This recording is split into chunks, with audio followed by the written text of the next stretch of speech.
Сәлеметсіздер ме, құрметті оқушылар? Біз бүгінгі сабақта экзотермиялық және эндотермиялық реакцияларға байланысты есептер шығаратын боламыз. Жалпы экзотермия мен эндотермия термохимиялық реакциялар болып табылады. Экзотермия дегеніміз, экзо деген сөз бұл бөлу деген мағынаны береді. Ал эндо дегеніміз сіңіру деген мағынаны береді. Ал термия сөзі жылу деген мағынаны береді. Жылу бөлетіндерді экзотермиялық, жылу сіңіретіндерді эндотермиялық деп атаймыз. Енді осы тақырыпқа байланысты мынандай есептерді қарастырсақ. Мысалы, бірінші, массасы 28 грамм темір күкіртпен әрекеттескенде 48,7 килоджоуль жылу бөлінді. Темірдің эквивалентті сульфиді түзілуінің жылу эффектісін есептеңдер. Бірінші реакцияны жазуға. Бірінші, берілгені масса темір тең болады 28 граммға. Жылу бөлінді, яғни Q тең болады 48,7 килоджоуль. Табуымыз керек. Жылу эффектісін бұл жерде де Q болады. Бірақ жылу эффектісі ретінде. Енді реакцияны жазамыз.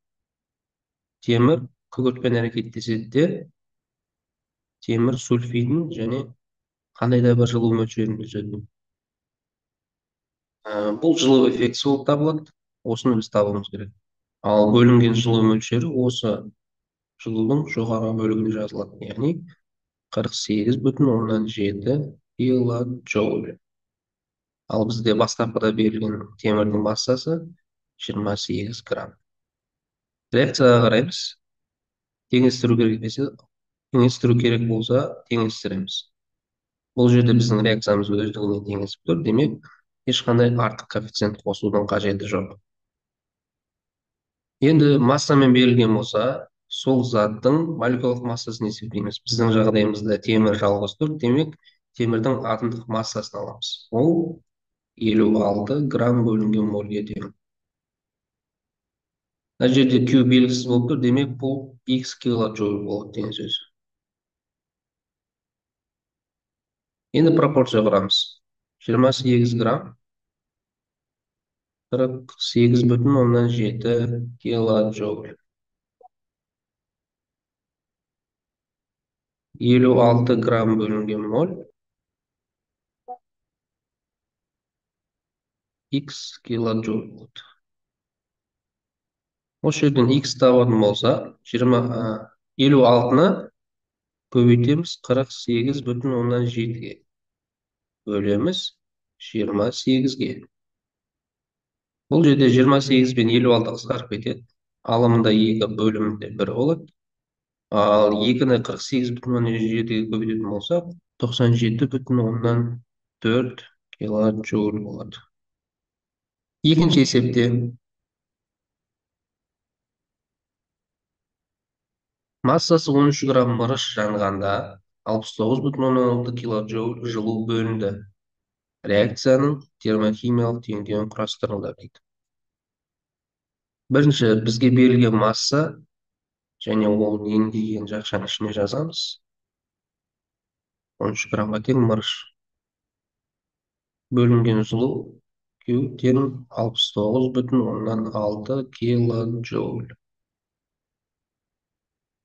Табуымыз керек Q, бірақ жылу эффектісі.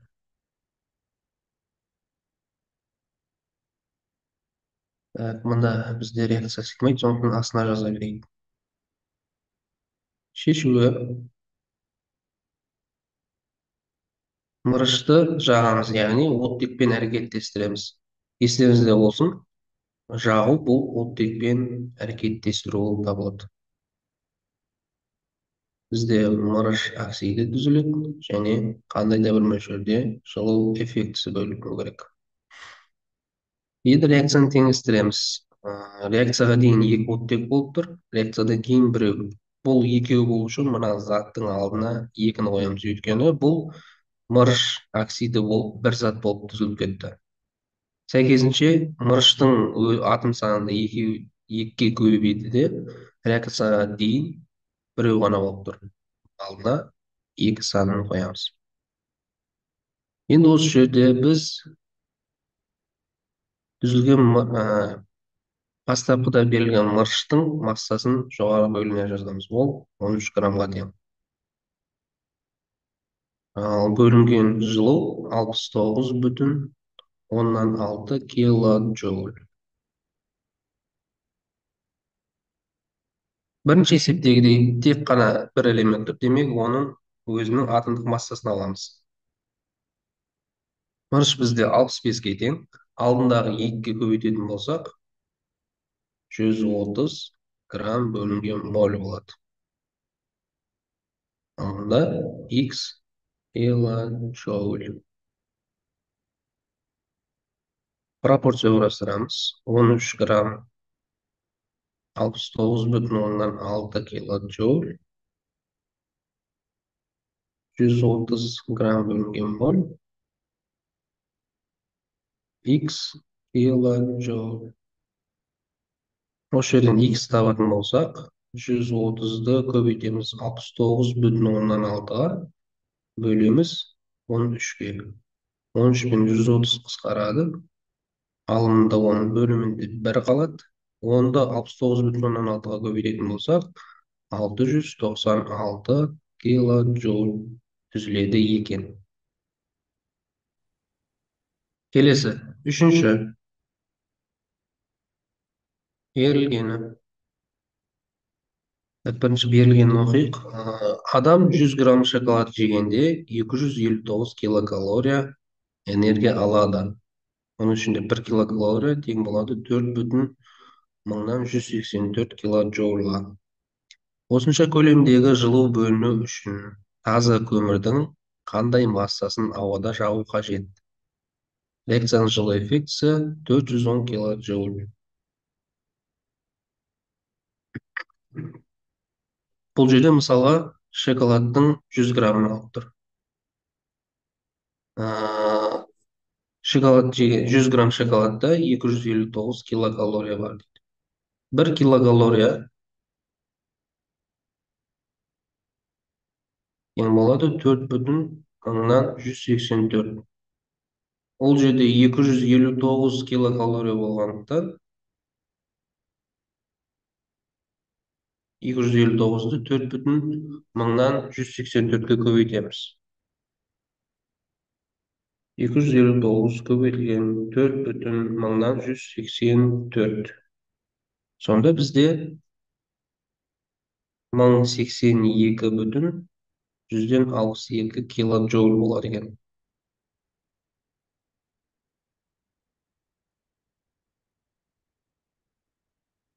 Бізге осынша көлемдегі жылу бөліну үшін таза көмірдің қандай массасын ауада жағу қажет екенін табу керек. Яғни Q жылу мөлшері тең болады 1082,62 килоджоуль. Q жылу эффектісі тең болады 410 килоджоуль.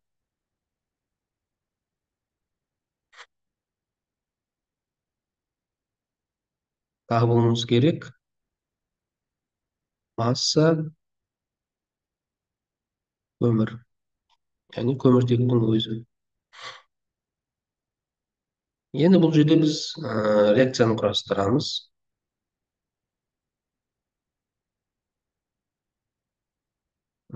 Көмірді жағу, яғни көміртекке оттек қосамыз. Ол кезде бізде CO2 газы бөлінеді және 410 килоджоуль жылу бөлінеді.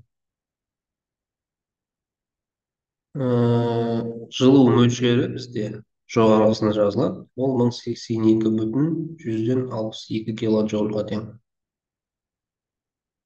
Реакцияға қараймыз. Көміртек реакцияға дейін біреу, реакциядан кейін біреу. Оттек реакцияға дейін екеу, реакциядан кейін екеу. Демек, реакция өздігінен теңесіп тұр. Енді осы жерде біз көміртектің массасын табуымыз керек. Ол x грамм болады. Ал көміртектің атомдық массасы бізде 12 грамм бөлінген молге тең. Осыдан пропорция қарастырамыз. X грамм 1082,62 килоджоуль, 12 грамм бөлінген моль 410 килоджоуль. Осы жерден x табатын болсақ, 12 көбейтілген 1082,62 бөлінген 410. Сонда бізде шамамен 31,69 болып тұр. Келесі, төртінші.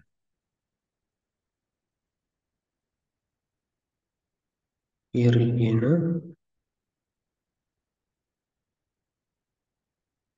көлемі 100 литр қалыпты жағдайда. Сутек жанғанда қанша жылу бөлінеді?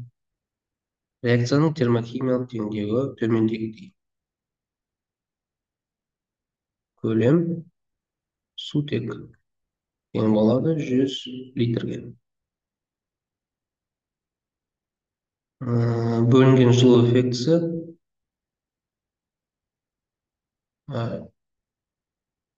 жылу эффектісі тең болады 572 килоджоуль. Табуымыз керек. Бөлінген жылу мөлшерін.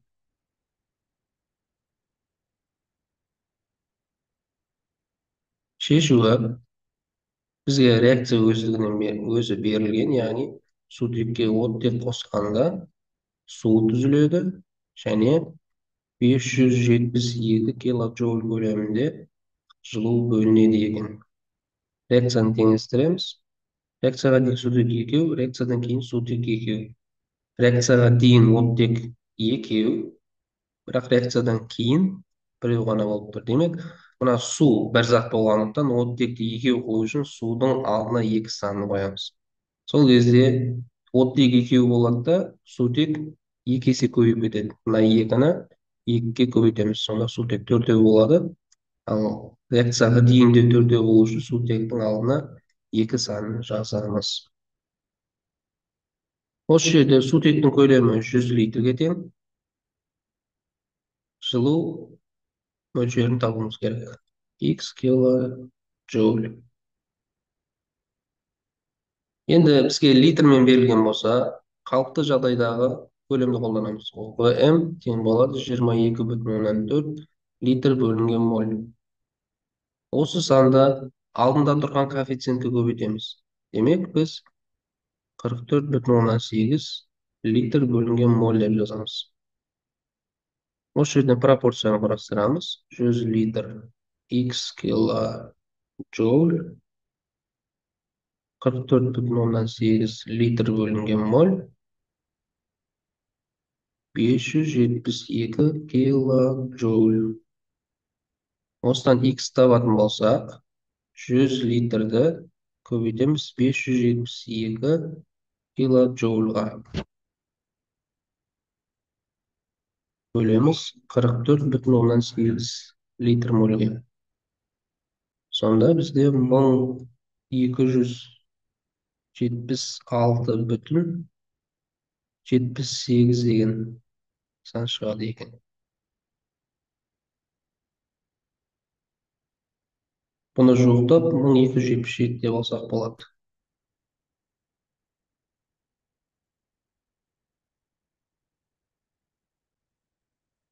Бесінші.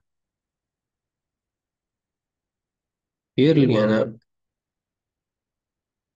көмірдің жануы нәтижесінде 33.500 килоджоуль жылу бөлінсе, реакцияның термохимиялық теңдеуі бойынша жанған көмірдің массасын табыңдар. Q жылу мөлшері тең 33.500 килоджоуль. Ал Q жылу эффектісі тең болады 402 килоджоуль. Табуымыз керек масса көміртек. Шешуі. Бірінші реакцияны жазамыз. Көміртек қосылған оттек түзіледі СО2 көмірқышқыл газы және 402 килоджоуль жылу мөлшері бөлінеді. Бұл жылу эффектісі болады. Ал жалпы бөлінген жылу мөлшері 33.500 килоджоуль.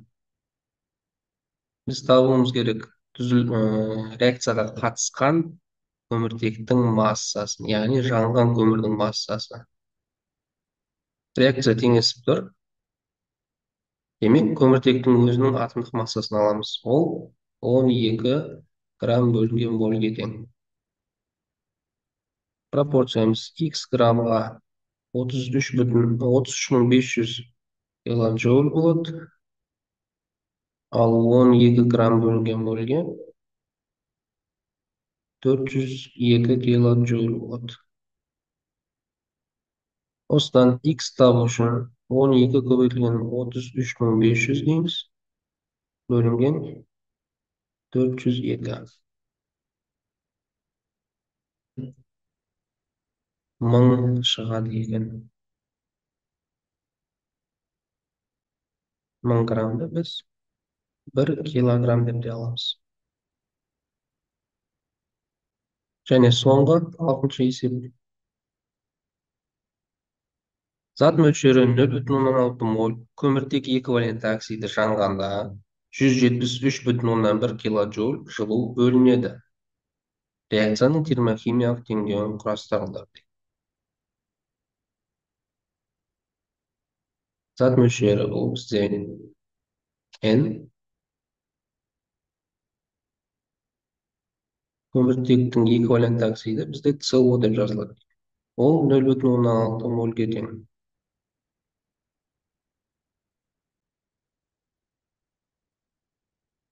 Жылу мөлшері тең болады 173,1 килоджоуль.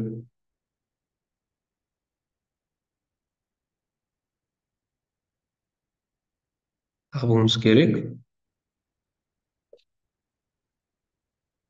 Жылу эффектісі.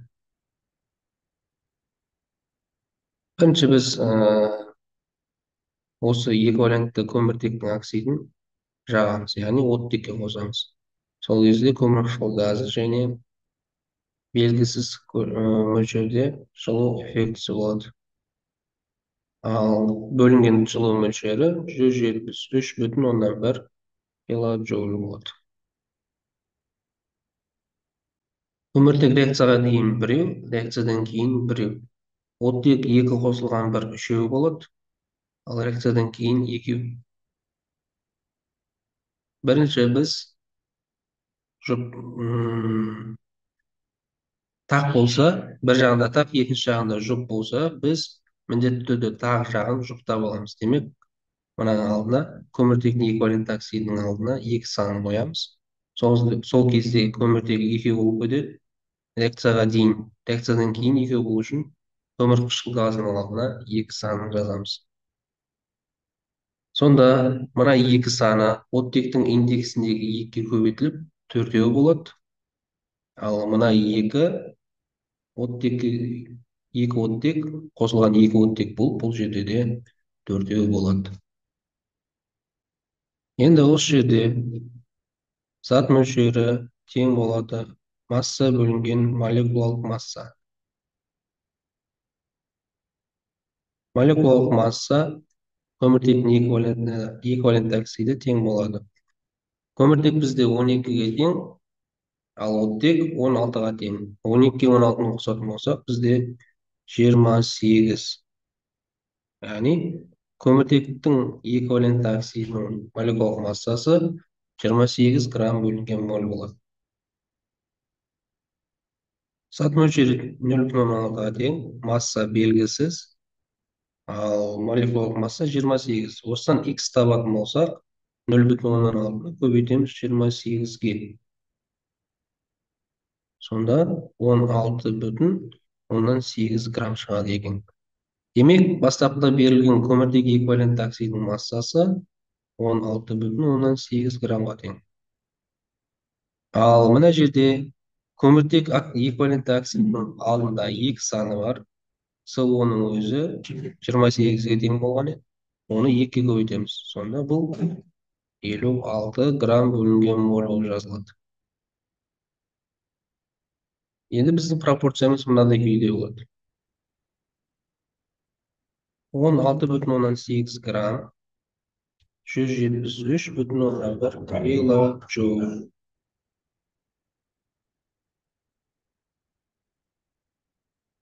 56 грамм бөлінген моль x килоджоуль. Осыдан x табатын болсақ, 56-ны көбейтеміз 173,1-ге, бөлеміз 16,8-ге. Онда бізде 577 килоджоуль түзіледі екен.